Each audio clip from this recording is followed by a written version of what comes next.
আজ আমি আপনাদের এমন একটি দোয়ার কথা বলতে চাই, যে দোয়াটি আমাদের জন্য আশার আলো, হতাশ হৃদয়ের জন্য শান্তির বার্তা।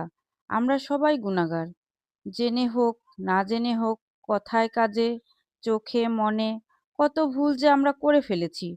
অনেক সময় মনে হয়, আমার গুনাহ তো অনেক বেশি, আল্লাহ কি আমাকে ক্ষমা করবেন?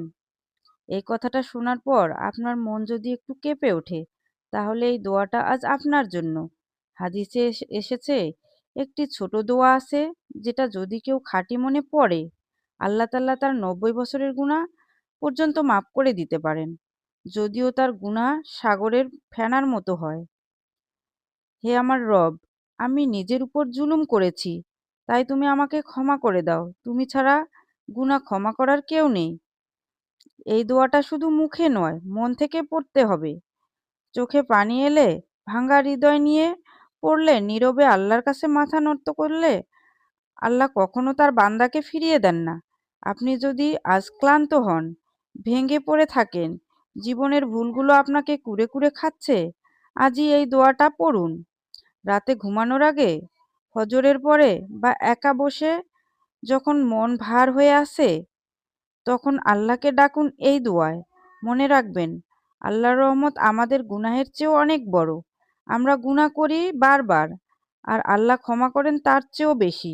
আজ এই দোয়াটা নিজের জন্য পড়ুন, পরিবারের জন্য পড়ুন, আর প্রিয় মানুষগুলোর জন্য পড়ুন। আল্লাহ যেন আমাদের সবাইকে খাঁটি তওবার তৌফিক দেন, আর আমাদের সব গুনাহ মাফ করে দেন। চলুন তাহলে দোয়াটি পড়ে আসি।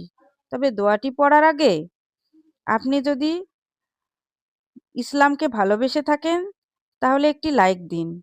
আর যদি নবীজিকে ভালোবেসে থাকেন, তাহলে চ্যানেলটি সাবস্ক্রাইব করুন। আর কমেন্টে ৩ বার আমিন, আমিন, আমিন লিখে চলুন আমরা দোয়াতে শরিক হয়ে যাই। দোয়াটি হচ্ছে, রব্বি ইন্নি জালামতু নাফসি ফাগফিরলি ইন্নাহু লা ইয়াগফিরু যুনুবা ইল্লা আনতা। রব্বি ইন্নি জালামতু নাফসি ফাগফিরলি ইন্নাহু লা ইয়াগফিরু যুনুবা ইল্লা আনতা। রব্বি ইন্নি জালামতু নাফসি ফাগফিরলি ইন্নাহু লা ইয়াগফিরু যুনুবা ইল্লা আনতা।